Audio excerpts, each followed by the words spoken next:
I've curated a great list that now other people can subscribe to. And so I get subscribers to some of my lists because they'll look at it and go, wow, Madalyn created this really nice list of podcasters. I like it. I'm going to subscribe. Get ready to build, protect, and sell your expertise online with the Online Genius Podcast. You'll laugh. We hope you won't cry. But you'll always be informed and prepared so you can have the success you want. Here's your host, Bobby Klink. Hey, everybody. Welcome to this week's episode of the Online Genius Podcast. I am your host, Bobby Klink. I'm really excited for today's show because we're going to be talking about my favorite social media platform, Twitter. Now, you may have heard that Twitter is dead or that it's dying, but I tend to disagree, and I'm pretty sure today's guest is going to be with me on this one. Today's guest is Madalyn Sklar. Madalyn is a serial entrepreneur, community builder, and leading Twitter marketing expert. She's ranked the #1 social media power influencer in Houston. Each week, she hosts a Twitter Smarter Twitter chat that brings together hundreds of people in an active 1-hour discussion revolving around Twitter marketing. She launched that 2 years ago and has now reached 4.6 something billion impressions. Yeah, that's billion with a B. She also hosts the weekly social ROI chat that's presented by Managed Flitter. Madalyn interviews leading social media and marketing experts for her Twitter Smarter podcast and co-hosts the weekly Communities That Convert podcast with Cami and Madalyn. I'm going to mispronounce this. Is it Hoyce? Hoysa. You're Hoysa. Close. Yeah. And Madalyn is one of the 50 women entrepreneurs to follow that was named by Huffington Post for 2017. So Madalyn, welcome to the Online Genius Podcast. Hey, thanks for having me, Bobby. It's an honor to be here. Now, Madalyn, I want to get to Twitter and all of its glory pretty quickly because I love it. But before that, I do have to start with a bit of a side note. Now, your professional headshot, you look completely professional, buttoned up, and just kind of like a regular old business person. But I gather that's kind of a far cry from who you actually are, or at least who you started out at. Is that a fair assessment? Yeah, I think so. I think that's pretty fair. So you actually kind of started in, I mean, among other things, the music scene down. Was it in Houston where you were in the music scene? Yeah, based in Houston, but what I was doing was worldwide. So I was all over the place. And in spite of your buttoned up headshot, you have 21 tattoos. Is that correct? I do. You can't tell from the headshot. No, your headshot, like I said, your headshot, it reminds me, I used to have a headshot where I was in my suit and I was stuffy lawyer man Bobby. And finally I said, why am I doing that? That's not who I am. But so it made me think of that. But I know we talked briefly at some point that you have one of the tattoos I really like is on one of your forearms, and it has a famous slogan. What is that slogan that you have on your forearm? Just do it. It's like my mantra. Yeah, so why did you get that tattoo on your forearm? You know, it's something that I preach so much, and people joke, oh, Nike is going to, be mad that you put that, or you need to put the swoosh next to it. It's like, it is something, my big thing with working with people, I have two slogans. One is work smarter, not harder. I'm all about, preaching all the things that I learn. I'm a practitioner. And so I'm always saying work smarter, not harder. And then I'm always saying, just do it, because I'm a doer. And Bobby, that's how I've gotten to where I'm at as an entrepreneur for 21 years. I'm not afraid to try things. And I have that just can't do it attitude. And I'm always telling people that. So I thought, I should put it on my arm so I can always, show the arm when I'm sitting there, trying to convince people, like, be a doer and make things happen. And then, Madalyn's pulling out the arm. So it's kind of funny. Well, so I think there's a great nugget of wisdom there. I mean, one of my favorite slogans is don't let the perfect be the enemy of the good. And I think it's kind of a similar concept, which is just get out there and start taking action and start doing things rather than waiting around and overthinking it. Is that kind of what you mean when you tell people to just do it? Absolutely. I'm a big fan of ready, fire, aim. Most people do ready, aim, fire. They think of I'm going to do a book, but I got to plan it out, and I got to spend 6 months writing it, and then I got to perfect it, and then I got to keep perfecting. and I don't ever launch it, right? That's what so many people do. Whereas what I do is I come up with the idea, I start working on it, and I execute it. I put it out there because I can tweak it as I go along. That's how most of my online classes come together. It starts with an idea, and then I validate the idea to see if people want to buy it. And once people start buying it, it's like, okay, I'm going to go put that course together, and it's going to be awesome. So it's a good way to do business, I think. Yeah, I think you gave people too much credit when you said they do ready, aim, fire. I think a lot of entrepreneurs do ready, aim, get distracted and do something else rather than ever firing. They got to just fire and then work it as you go. Like that famous quote, like, you hop off the cliff and you build your wings on the way down. So I'm just a firm believer in doing that. Yeah, I think that's great advice. But so now I do want to actually move to talking about why I brought you on today to talk about Twitter. And so I guess my first question is, why do you love Twitter so much? I love it because it's short, concise, although as of last week, it is now double. So I don't know, although I still feel like concise because we are still limited with the 280 characters. But here's the thing. I've been a blogger since before most people even heard of a blog. Like they didn't even know what that term was. And I was already, on Blogger in 2000, blogging away. And I have always been just the type of writer where I'm short, concise. I don't like the fluff. And so when Twitter came out, they called it microblogging. So in the very, very early days, that's how they promoted it, microblogging. And I'm like, oh, this is for me because that is what I like to do. I like to be concise. I like to be to the point, no fluff. Twitter seemed like the perfect platform for me. So I was all over it. Okay. Well, and let me ask you then for a broader audience, why is Twitter useful or good for kind of aspiring online entrepreneurs or thought leaders? I mean, what is the advantage of Twitter versus Facebook or Instagram or any of the other social networks from your perspective? Sure. Facebook is the place where you can truly get in front of influencers and people that you would normally not be able to reach otherwise. Back in the old days, you had to do email and it would be like a cold call. Like if they didn't know you, they probably didn't respond back to you.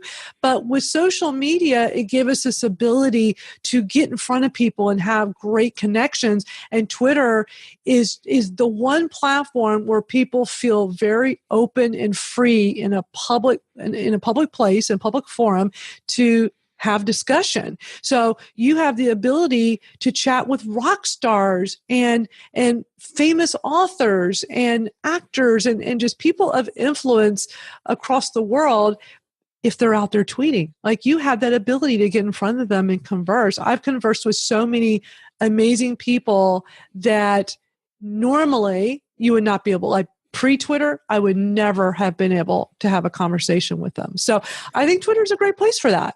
Yeah, I tend to agree because I tend to think that Facebook, in my experience, I mean, yes, you can get into their private group for an influencer if you take a course or something like that, but otherwise you're not going to be able to connect with a lot of influencers. Whereas right on Twitter, I've definitely found you can start conversations with folks and really get some great engagement. So. Well, and here's the thing, Bobby. When I started my podcast 2 years ago, it was called Twitter Smarter. I kind of branded the Twitter Smarter hashtag.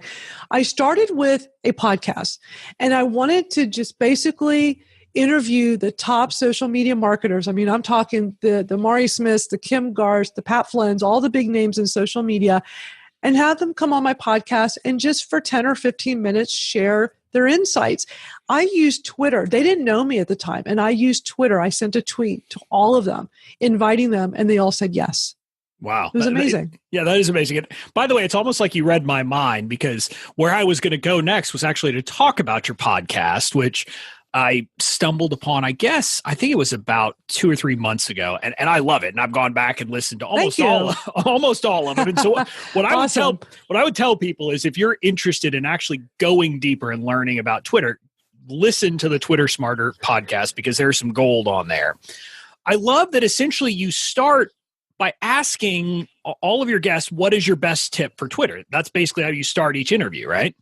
Yes, I wanted to keep it really simple and keep it short. I like podcasts that are easy to digest, good actionable information, not the long drawn out 45 minutes with, two hosts that are spending more time talking about their personal life. I just am not attracted to those types of podcasts. So a couple of years ago, there were so many of those. And I was like, I want to have something that's simple, yet highly actionable. And I thought, why don't I ask the guests, all of them the same question, because I'm going to get a different response from every single one of them. And the other thing, and you know this, Bobby, as a podcaster, you make the rules. You can do this however you want. And after running this podcast for 2 years, I'm just now thinking, okay, I might now go back to some of these guests and maybe ask a different question, but I wanted to keep it simple.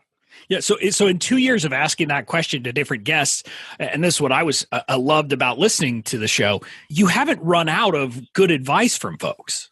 I have not. I tell you what's amazing, and I think this is why people like yourself that discover the podcast and go back and download all the episodes, they're all evergreen. I don't think there's one episode on there. I'm just now working on episode number 50, and I don't think there's an episode there that has outdated information. Everything we talk about is timeless, which makes it so valuable. So I think that's why I haven't run out of people yet. That's for sure. I have plenty of people that I could interview for this. Well, and so since you've interviewed so many people asking that question, let me ask you this. In all the interviews, what is, in your mind, the best piece of advice you've heard from one of your guests about how to kind of maximize the value of Twitter for business? Everybody pretty much says the same thing that really is all about connection. It's all about the people. It's community. And that's what makes Twitter so great. I think that has become the underlying piece of the conversation. Everybody feels the same way about it. It's a great platform to connect with people. So you can't just go on there and yell and not listen back. Exactly. Because so many people will say to me, Madalyn, I get on Twitter and it's a ghost town. I mean, people seriously say that to me. It's a ghost town. I don't like it. Nobody talks to me. And the first thing I say is, you're doing it wrong, because that is not Twitter. Twitter is a great place. There's so many people you can connect with.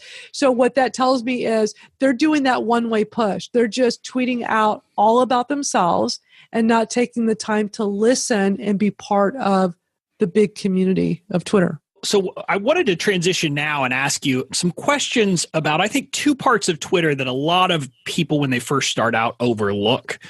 And I have to admit, one of them was new to me until I heard your show, and that's lists and chats. And so I want to start with lists. What are lists useful for in your mind on Twitter? So Twitter lists is a way for you to take profiles on Twitter, like, say, podcasters. I actually have a Twitter list called, my favorite podcasters. And I can just take a group of Twitter accounts and curate it together into a list where I can go back and see just their tweets, nobody else's. And this can be really valuable. Now, you can have it private or public. So I create lots of private lists that are for my eyes only. I don't want anybody else to see them. So maybe it's a list of competitors or a list of your clients. This can be super helpful. But then I like to create public lists like my favorite podcasts. And the beauty of the public list is that when I add people to those lists, they're going to get a notification that's going to let them know that I added them. So that's one of many great ways to stand out on Twitter, is when you add someone to your public list. But also, I've curated a great list that now other people can subscribe to. And so I get subscribers to some of my lists because they'll look at it and go, wow, Madalyn created this really nice list of podcasters. I like it. I'm going to subscribe. So now I can use this list because it will now show up in your list. You cannot edit, you cannot add people to it, but you can just have it as is. So that can be valuable because people look at that as, okay, this person did the heavy lifting for me. They already created something. Why should I reinvent the wheel here? So there's a lot of value to lists, for especially being organized. Yeah, what I've started using them for is for curating content rather than, I used to use tools to have a bunch of RSS feeds and other things like that. But instead, now what I've found is I find people people that I really like who have great content. I put them on a list and I go through it, and it's a great place to go to find information, that I think my followers will find useful, and to kind of curate that in a single place. So that's a great way. Yeah, that's a great use of a Twitter list. Yeah, so I'm a big fan of that.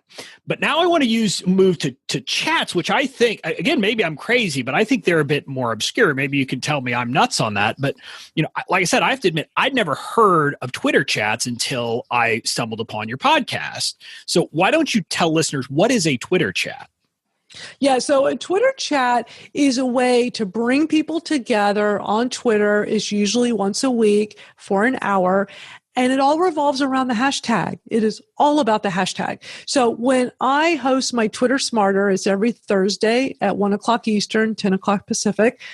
We all get on Twitter, and I'll have a topic, I'll have a guest, and I invite everybody to participate so you can share your 2 cents as well.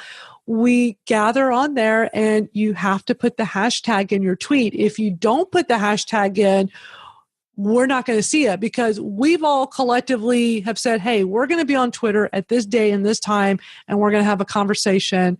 Just be sure to put the hashtag in. So that's where there are some tools that can be helpful. Some people like to use Hootsuite or TweetDeck when they're participating.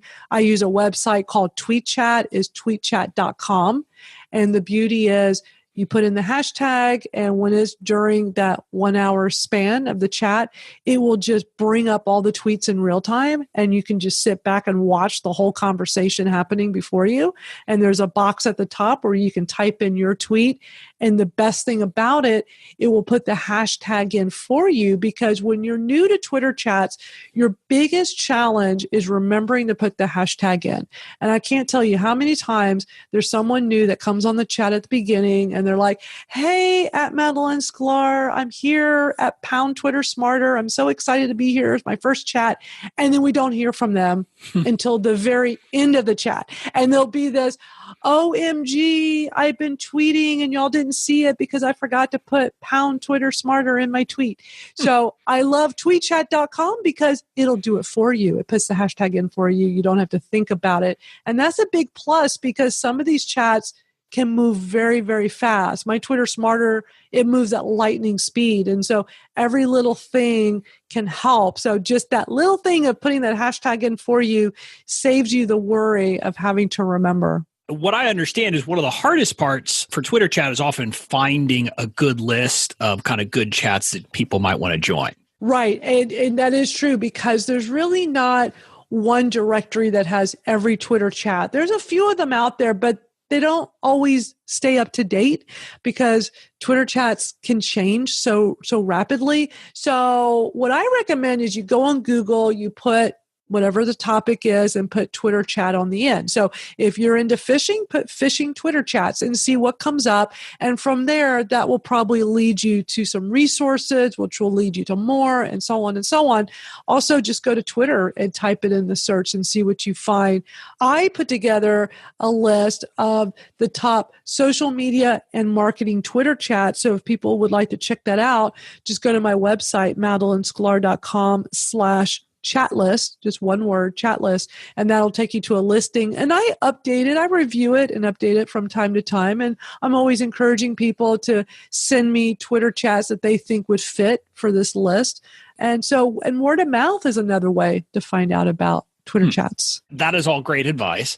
I'm still committed. I'm trying to get into Twitter chats, and I think that's kind of my next place I'm going to head. So I am looking forward to it. Awesome. But so now I do want to move. You mentioned Hootsuite and TweetDeck, and I've definitely found that managing an active Twitter account is really all about finding the right tools. So yes. I guess my question is, what are your favorite tools to help someone manage their Twitter feed? Such a great question. I love tools. It's one of my favorite things to talk about. I just completed I do a 4-week training course called my Twitter Smarter Masterclass, and I put that on a few times a year. We just did tools this week. There's so many out there. The ones that I really hyper-focus on that I use, first of all, I just use twitter.com, because Twitter has come a long way. It used to be terrible for managing your Twitter, but it's really well done. I also use Hootsuite. TweetDeck is the same thing as Hootsuite. So it's more of a preference. I always recommend try both and see which one you like. They're both free. And then I also use Buffer. I like to use Buffer for scheduling. You can use Hootsuite or TweetDeck for scheduling as well. I like Buffer because it integrates with some other tools that I like. There's one out there called Feedly. Like you were mentioning before that you have a Twitter list that you use for curating content, which is very, very smart. That's actually a very smart move. I have a list called Social Media Smarties, and I put all the top social media people in there. I come up with a fun name because when it's public, as I mentioned before, they get a notification. So if you have kind of a fun name for it, it could be attention grabbing. So I will use my Social Media Smarties to find good articles and information to share out on Twitter. But also I use a tool called Feedly, and it's feedly.com. And this is for RSS. So when I don't know, if everybody does this, but what I do is every morning I go and I read a bunch of blogs that are related to social media marketing. So like Social Media Examiner, Social Media Today, Hootsuite has a great blog, and so on and so on. I go and get the RSS feed and I put it into Feedly, and it goes and gets all of those articles for me. So every morning I can sit through and go through all of this information, kind of feed my brain, learn everything that's going on in the world of social media. And then I pick and choose which one of these articles I want to share to my community on Twitter. And I can very easily from Feedly get it over to my Buffer, and Buffer is where I schedule it all out because, we don't want to sit here and tweet out 10 articles at once, right? Just like how on Facebook, we don't do that. We don't want to, even though Twitter is okay and more acceptable to tweet more often than Facebook, we just do it maybe a few times a day. On Twitter, we actually do more than that. It's encouraged, but I don't want to clog up the feed and put a whole bunch out at once. So I'll read articles and information, and then the ones I want to share, I put it in a Buffer. I have a schedule set in place. You just one time go in, put your schedule of what times you want everything to go out.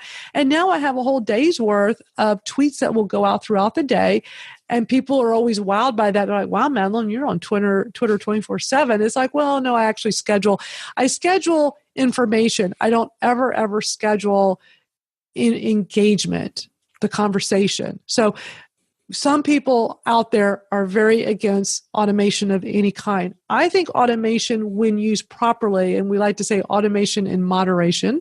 My good friend Rebecca Radice, who's a top social media marketer, likes to say that. And she said that on my podcast. You might have heard her say that a few episodes back. Automation and moderation. I just love that. That's a great way to do automation, is articles and information, but then that frees you up to spend more time on Twitter to go and engage with people. And by putting the information out, that will get attention and get people talking so that you have people to chat with when they see your articles. So let me ask you a question. I have to admit, I used Hootsuite a long time ago, but it's been forever ago. Why would you use Hootsuite if you're also using Buffer? Because my memory was that Hootsuite was largely about, scheduling, and then I guess there was also some curation elements to it. Great question. So what I like, and this is just a preference thing.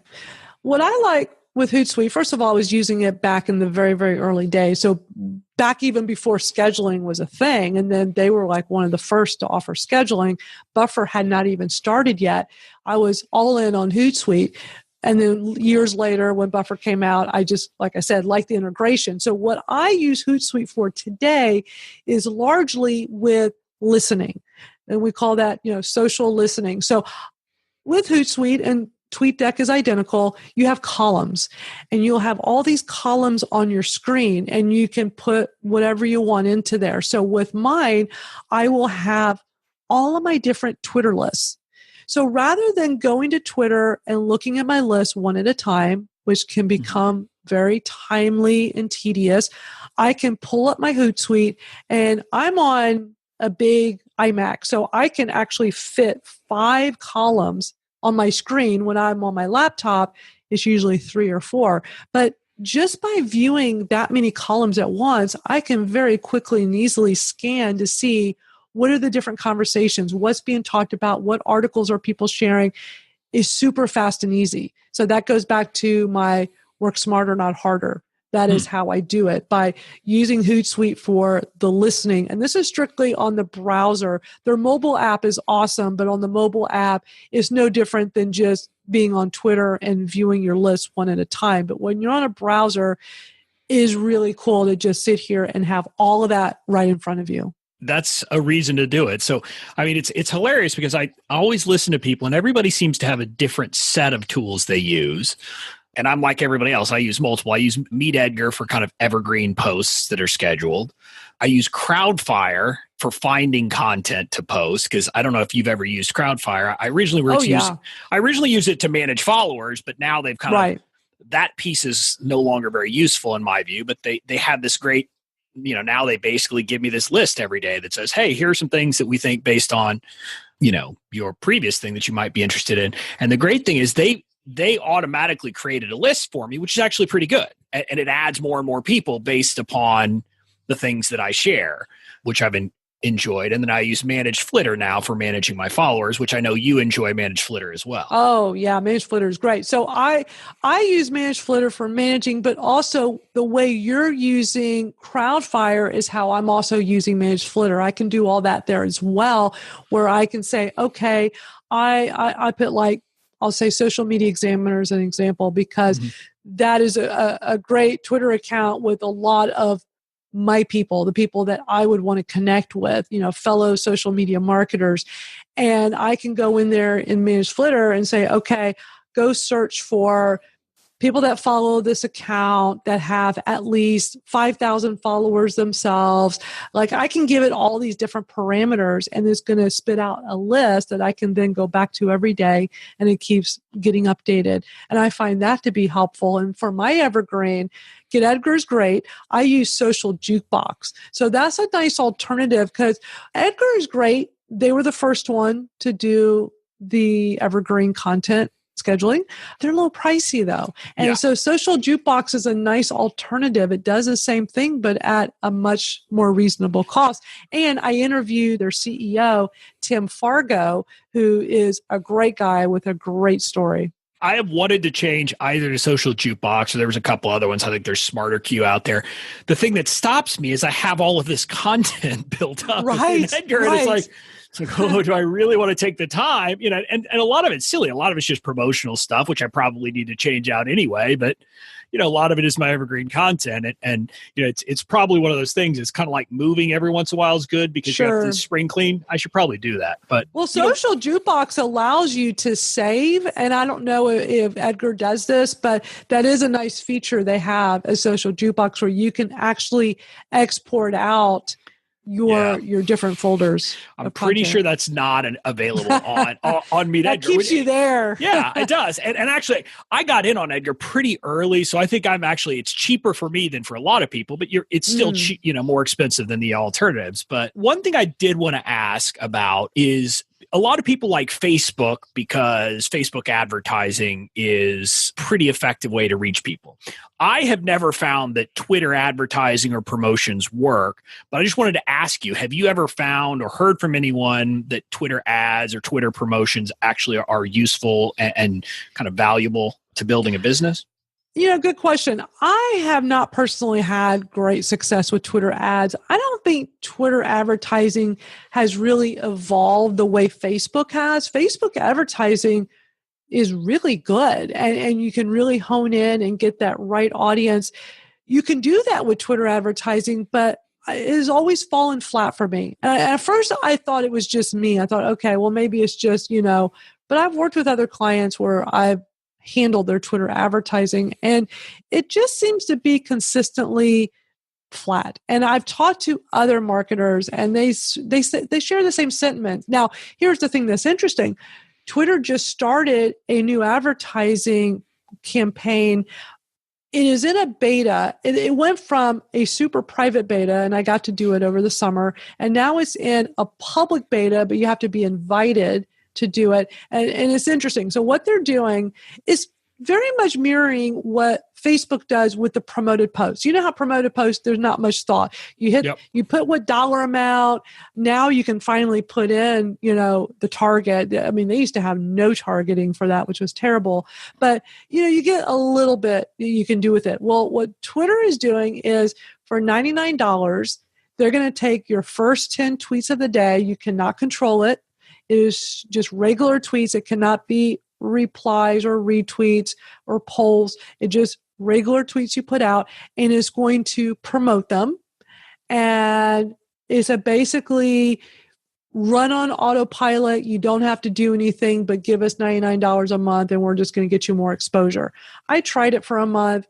I was not terribly impressed with it. I didn't think it was really all that great, but it is a way to get more widely seen through your tweets. So I think people are going to try it. I've had a lot of people tell me that they're going to try it out because $99 does not sound bad for 1 month of advertising, but they're not advertised. I mean, you're not like going into the advertising platform and creating a tweet. It's just going to randomly take tweets. So it'll be interesting to see if this works. It's an experiment. They're trying to get, their advertising money has gone down. They're not getting as much people advertising on the platform. So with third quarter, they came out with this as a way to try to boost advertising money coming in.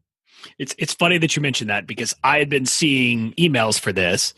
And I actually signed up for it today of all days. It was the same thing. I was like, you know what? I'm going to try $99 for a month, see what happens. I mean, it's an easy one. And like I said, I like no brainers. I mean, if it works, sure. Great. If it doesn't, and it might work great. Yeah. I would love to hear back from you after you've done it for a month to see like how that's worked for you, because I think it makes for an interesting case study. Yeah. I think part of the problem is I don't know how you figure out what the ROI is. I mean, that's part of my problem. And again, it's just now setting it up, so I haven't seen what I'm going to see in my dashboard. Figuring out what I got out of it seems like it may be hard. Well, it's definitely going to encourage you to really think about your tweets, because you're not going to know which 10. And they don't tell you like, okay, well, 10 tweets a day. Does it start at midnight? Like when does this start? How does this work? They give you the analytics. With me, they didn't give me the analytics till I just got them. This was from August.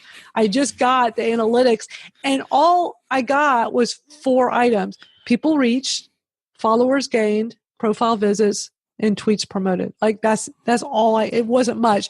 They're saying that on average, you're going to get 30 new followers. Well, for $99, you would expect more. I got 49, so I got a little bit more than the average.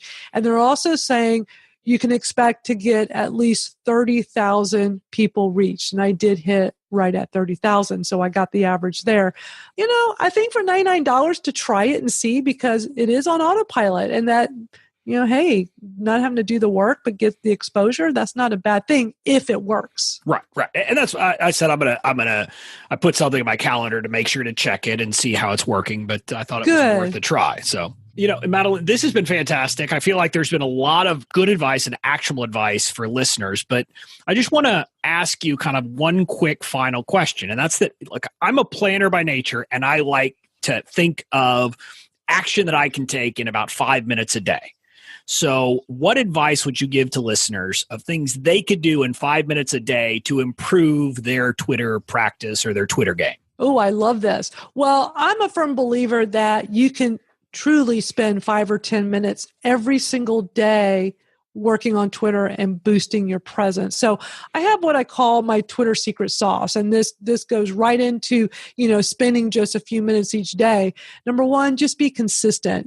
Consistency on Twitter and any social media platform goes a long way. Just having that presence every day and tweet every day. Like, get on there and put tweets out. Tweet at least 5 times a day. Use Buffer, use Hootsuite, find what works for you, and schedule some tweets out. Go through your notifications. It's so important to spend time every day going through notifications. These are people that tweeted you. There's communication ready to happen. All you got to do is go over there and converse with them. So get in that habit every day of spending time in there and responding to people. Use Twitter lists. So we talked about that. And there's a lot of value in Twitter lists. It helps you stay organized. participate in Twitter chats. This is such a great way to connect with like-minded people.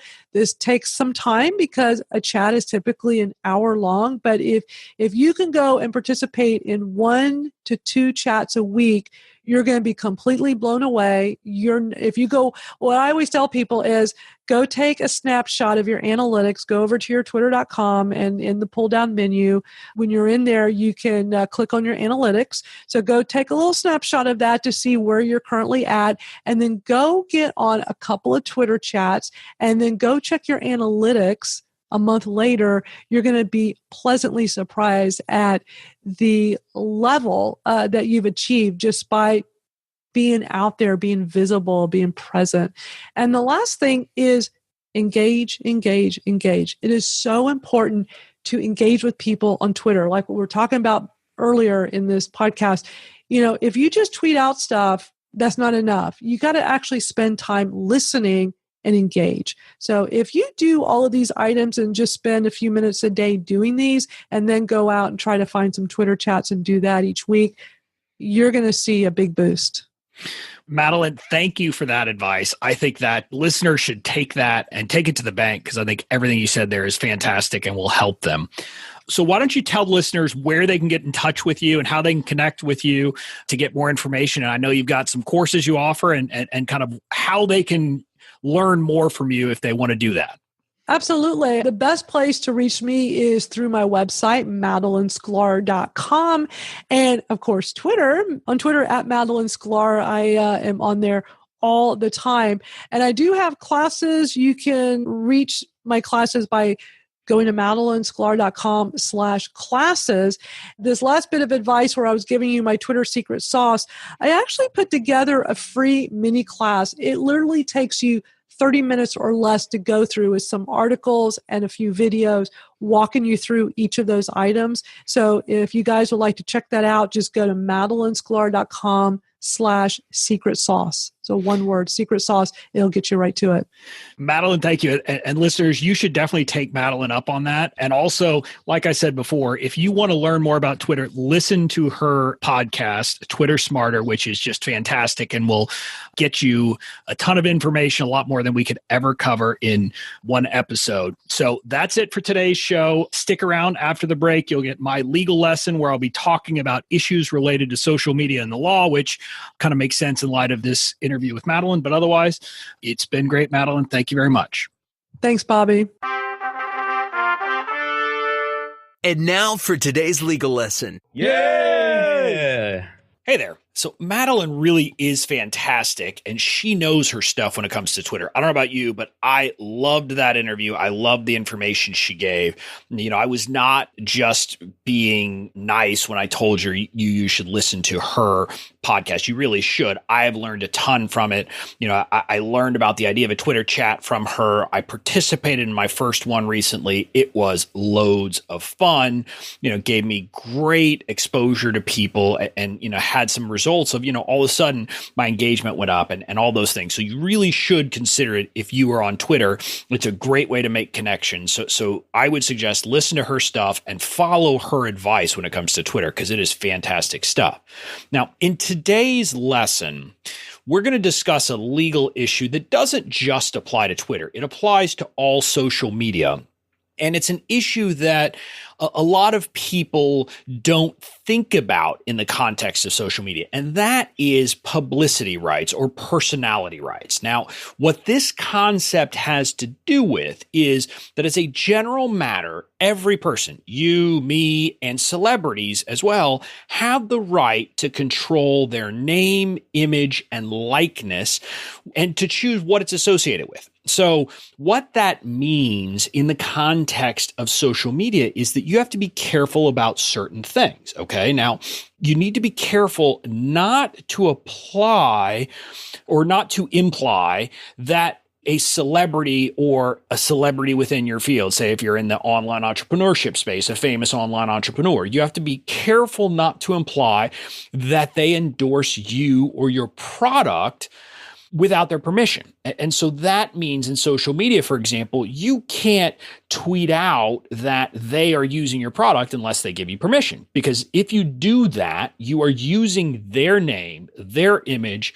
their likeness, their celebrity to promote your brand. Now, there was a famous example of this that Duane Reade, the pharmacy company in the New York area, someone took a picture of the actress Katherine Heigl coming out of a Duane Reade store holding a Duane Reade bag. So, I mean, someone took an individual took a picture and I think put it up on Twitter. And it was this image where you saw Katherine Heigl. You could clearly see it was her. You could clearly see the Duane Reade sign in the background of the store and the bag. And so someone took this picture, and I think they literally tagged Katherine Heigl and tagged Duane Reade. I'm not sure. But so Duane Reade, the people inside of the company said, oh, this is a great opportunity. So they then took the image and they tweeted something out along the lines of, even Katherine Heigl has to make, pharmacy runs. And when she does, she chooses Duane Reade or something along those lines. And ironically, they actually tagged her. They included her Twitter handle in the process, again, partly because that was going to get them in front potentially of Katherine Heigl's fans. Well, the problem was Katherine Heigl hadn't endorsed Duane Reade and had not agreed to allow her name, her image, her likeness to be used to promote the brand. So she actually sued them. And it dragged on for a while, and then they ultimately settled.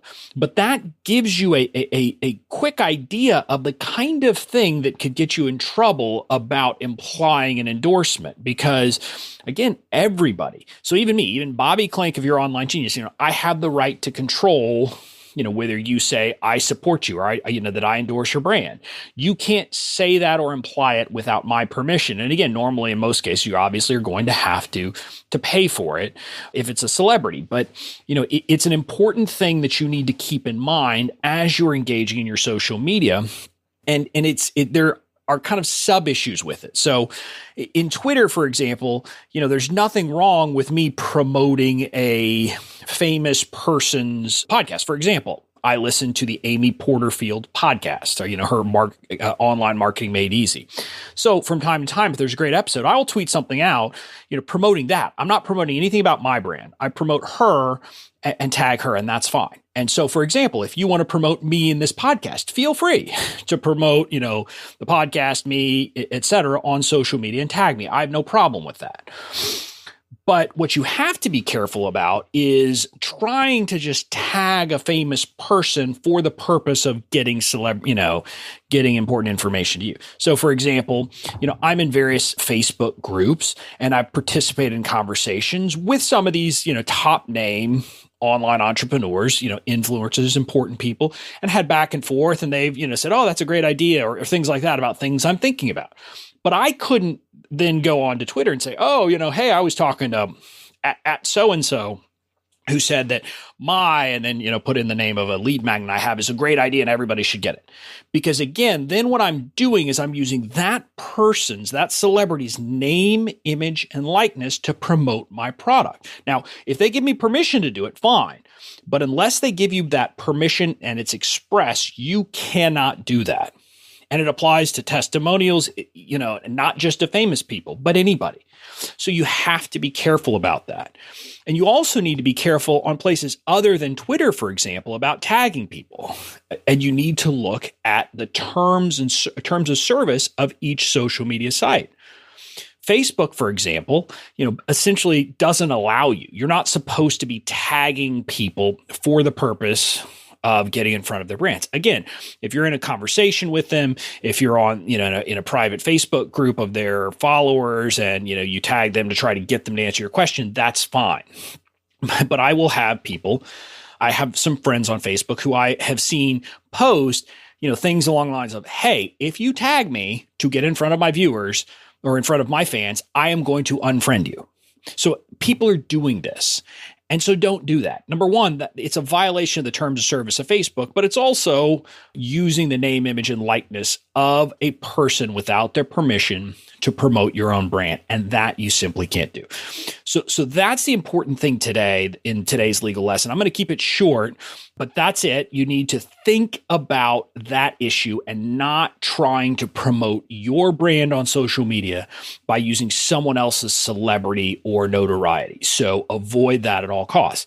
Now, I actually have a checklist on social media best practices and legal issues you need to be thinking about. So if you want to get more information about how to avoid legal issues with social media, you can grab my checklist, and you can grab that by going to socialmedia.youronlinegenius.com. So again, social media is one word, then .youronlinegenius, all one word, .com. You go there and you can download the checklist absolutely free. So that's it. Until next week, where I've got another great guest with some more great information about how to build your online platform as an infopreneur and how to really be building your brand over time. But until then, I hope you enjoy this, and I hope you have a wonderful week. Thanks for listening. And remember to visit mistakes.youronlinegenius.com to get your essential guide to the 4 legal mistakes that can doom your business and how to avoid them.